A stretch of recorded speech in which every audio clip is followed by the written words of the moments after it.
1021 წლის აგვისტო იდგა.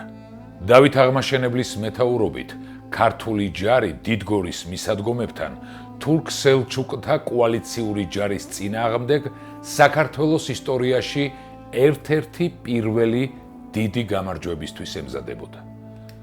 ბრძოლის დაწყების წინ დავით აღმაშენებელს კიდევ ერთი ტაქტიკური ხერხისათვის მიუმართავს. იბნ ალ-ასირის მიხედვით, როდესაც ორივე მოწინააღმდეგე ლაშქარი საომრად განლაგდა, საქართველოს ჯარს 200 ჯვაროსანი გამოეყო და მტრისაკენ გაემართა. მაჰმადიანთა ლაშქრის სარდლობას ეგონა ჯვაროსნებმა ალბათ მეფეს უღალატეს და შეწყალების სათხოვნელად მოდიანო. ამიტომ ისინი დაუბრკოლებლად შეუშვეს თავიანთ განლაგებაში. მაგრამ ჯვაროსნებმა უეცრად იარაღი იშიშვლეს და მტრის მეომართა ხოცვა დაიწყეს.